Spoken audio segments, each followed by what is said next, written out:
Bonsoir et bienvenue dans ce nouveau numéro de Pulsation consacré ce soir aux actions menées par les Hugues en matière de management environnemental. Étant la plus grande entreprise du canton avec 10 000 collaborateurs et œuvrant pour la santé de la population, les Hugues ont décidé de relever le défi d'être le plus écologique possible. Eau, mobilité douce, économie d'énergie, alimentation locale, autant de domaines où les Hugues proposent des mesures pour réduire leur impact sur l'environnement. Ce n'est pas d'aujourd'hui que les HUG ont réalisé des actions visant à économiser l'électricité, la chaleur ou favorisant le recyclage des déchets.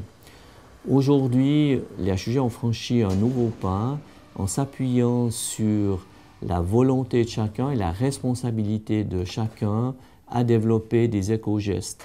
Ces éco-gestes ne seront pas seulement au bénéfice des HUG, mais également à domicile.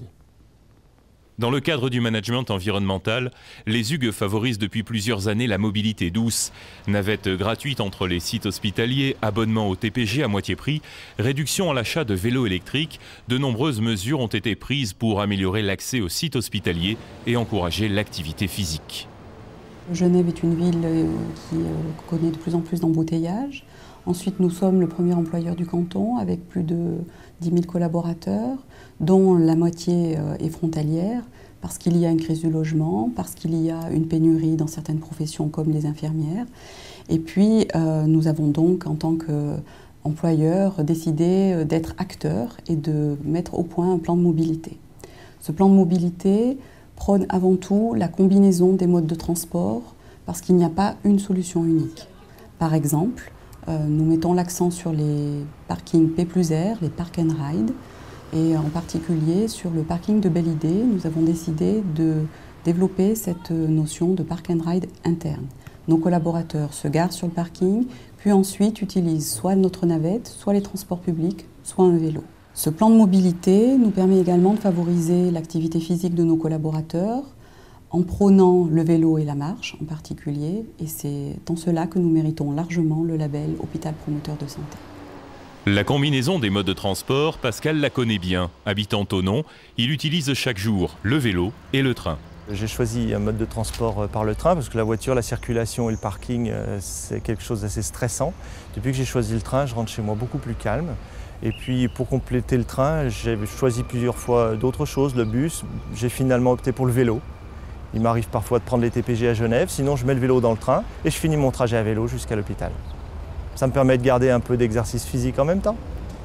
Autre façon de se déplacer avec astuce, le covoiturage. Économique et bon pour l'environnement, il favorise également la convivialité. Audrey, comme ses collègues de travail, peuvent s'organiser même avec des horaires variables. C'est moins fatigant parce qu'on roule à tour de rôle en fait, donc c'est beaucoup moins fatigant. C'est économique aussi parce que finalement on partage les frais. C'est quand même plus écologique aussi parce qu'on se dit que si tout le monde faisait comme nous, il y aurait quand même 3 ou 4 fois moins de voitures sur le trajet. Et puis c'est une ambiance quand même particulière, quoi. On ne voit pas le temps passer sur la route, on rigole, on décompresse. Franchement, c'est une super ambiance et je trouve que on s'entend vraiment bien. Et c'est plus sympa de rouler comme ça que d'être toute seule. La route paraît beaucoup plus longue quand on est toute seule à rouler. L'engagement des Hugues en faveur du management environnemental se manifeste également du côté de la politique d'achat alimentaire. La majorité des produits frais est en effet achetés sur la place de Genève. 8200 repas chaque jour sont produits au HUG, ce qui représente 6 tonnes de produits frais jour, environ 3 millions de repas à l'année. La politique des achats alimentaires se tourne sur le local. 80% de nos produits frais, viande, volaille, légumes, fruits, sont issus de la région genevoise. Nous favorisons la consommation de produits locaux et de saison afin de diminuer les dépenses d'énergie et d'éviter une pollution. L'eau représente un bien indispensable. La consommation intelligente de cette précieuse ressource constitue une des priorités des Hugues qui privilégient l'eau du robinet d'excellente qualité sur le plan sanitaire, comme l'ont démontré récemment les SIG avec leur campagne Eau de Genève. Il est aussi bon de rappeler qu'en termes environnementaux, on peut toujours faire des équivalents pétrole. Pour vous donner un exemple, un litre d'eau que vous consommez pendant une année Si vous achetez cette eau en eau minérale en Europe, vous allez parcourir en équivalent pétrole 1000 km. Pour de l'eau que vous auriez achetée en Suisse, la même eau, vous allez parcourir 500 km. Et si vous consommez pendant cette même période de l'eau au robinet, vous n'allez parcourir qu'un seul et unique kilomètre. La grande majorité des patients peuvent boire l'eau du robinet, soyons clairs. Il y a de très rares exceptions, des patients extrêmement atteints dans leur niveau de santé, pour lesquels on utilise des filtres, mais pour toute une série de raisons. Mais l'eau du robinet est excellente. Le service de la maintenance, le département d'exploitation, finalement, fait des contrôles de la qualité de l'eau dans tous les secteurs de l'institution, dans certains secteurs tous les mois, dans d'autres de manière un peu plus espacée ou plus fréquente, dépendant des situations. Mais la qualité de l'eau est absolument excellente, évidemment. Parmi les nombreux domaines touchés par le management environnement figure celui des économies de papier. Les Hugues développent la culture paperless en favorisant la réduction de la consommation de papier. Par exemple en n'imprimant pas ses courriels, en paramétrant les photocopies en recto verso ou encore en imprimant 2 pages sur une. Il est aussi recommandé de réemployer le papier en brouillon après une impression et de recycler les feuilles ne pouvant pas être réutilisées. Qui dit protection de l'environnement dit aussi production de la chaleur en minimisant les émissions telles que le CO2. Plusieurs opérations ont déjà été menées dans ce sens. Ainsi, le bâtiment de Crécy Santé n'est plus chauffé avec du gaz ou du mazout, mais grâce à la chaleur issue de l'incinération des déchets de l'usine des Cheneviers et acheminée au moyen d'un raccordement d'eau surchauffée vers le bâtiment de Crécy. Du côté du CESCO, la centrale thermique a été équipée avec une chaudière à déchets de bois, d'où une réduction de 77% de CO2. Les futures constructions sont également conçues de manière à limiter autant que possible leur impact sur l'environnement. Pour le futur bâtiment, des lits, des capteurs solaires recouvrant le toit seront installés et l'eau de pluie sera récupérée pour remplir les chasses d'eau des WC. La consommation d'électricité est également au cœur des préoccupations des Hugues. C'est qu'avec quelques 39 500 MWh d'électricité consommée chaque année, juste pour le site Cluses-Roseraie, les Hugues utilisent l'équivalent de 10 600 ménages. 25% du total d'électricité étendu à l'éclairage. Plusieurs mesures ont été prises dans ce domaine. Nous avons remplacé 600 sources lumineuses fluorescentes ancienne génération par des luminaires économiques. Nous avons remplacé 200 luminaires avec des lampes incandescentes dans les WC par des luminaires avec des sources économiques et détecteurs de mouvement incorporés. Nous avons installé 150 à 160 détecteurs de mouvement dans des zones où il y a plusieurs luminaires dans le but d'enlever les interrupteurs et de gérer ces zones non pas par l'humain mais par des fonctions automatiques. Nous avons remplacé également 1500 luminaires double tube ancienne génération par des luminaires simple tube. On peut considérer que l'économie globale sur les 10 ans, c'est chaque jour environ 500 francs. Pour l'avenir, dans les nouveaux locaux, on va tenir compte également de la lumière naturelle, donc des locaux qui ont des fenêtres, en installant des détecteurs de présence qui tiennent compte de la luminosité. Et quand la luminosité extérieure est suffisante, l'éclairage intérieur est éteint, ce qui génère une grande économie d'énergie.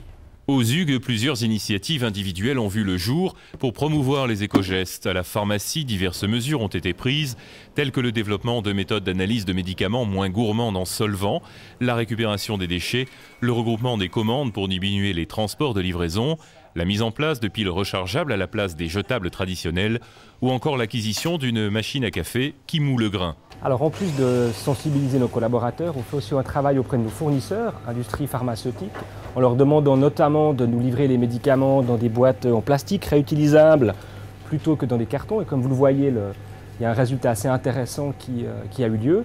Et puis on leur a également demandé de nous envoyer la documentation abondante qu'ils nous adressent sous un seul exemplaire et puis sous format électronique pour essayer de réduire la quantité de documents qu'on reçoit. C'est des grandes multinationales et on espère par là même les sensibiliser et peut-être qu'ils appliquent nos demandes également à l'ensemble de leurs clients, ce qui aurait un fort impact évidemment sur l'environnement. En matière d'économie d'énergie, de petits gestes simples produisent de grands effets. C'est ce qu'a montré l'opération Vigiwatt réalisée au service de médecine de premier recours. L'opération Vigiwatt consistait à éviter le gaspillage d'énergie. On s'est rendu compte qu'il y a des ordinateurs, des écrans et des imprimantes par milliers qui sont allumés la nuit ici dans cet hôpital. On a pris 2 services. On a fait une intervention avec des affiches et des colloques dans un service et l'autre, on n'a rien fait, on l'a laissé comme ça.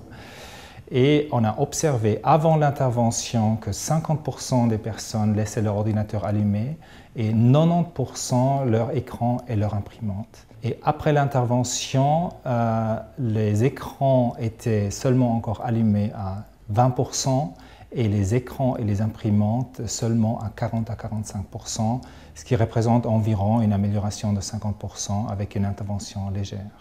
Si on extrapole ce projet aux plus que 7000 ordinateurs que possèdent les UG, on ne pourra pas seulement diminuer la facture de 60 000 francs chaque année, mais également diminuer la consommation de CO2 de 335 tonnes, ce qui correspond à 3 camions qui roulent toute l'année.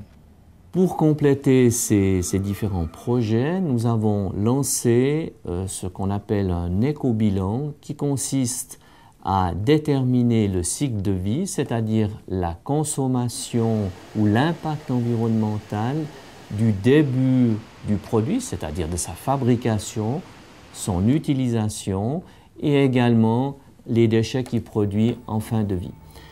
Ces analyses nous permettront de définir par activité des HUG l'impact sur l'environnement. Et bien entendu, on va prioriser soit les projets qui ont été définis ou soit les futurs en fonction de leur impact environnemental. La dernière minute de ce magazine Pulsation maintenant avec ces 3 infos pratiques. Rendez-vous avec Pulsation Papier disponible dans tous les lieux de soins des UG. Vous retrouverez également toute l'actualité des hôpitaux universitaires de Genève sur Internet. L'adresse s'affiche sur votre écran, ainsi que celle de la Fondation Arter qui soutient la médecine publique genevoise et finance les projets en faveur des patients. Le mois prochain, on change de registre avec un nouveau magazine Pulsation.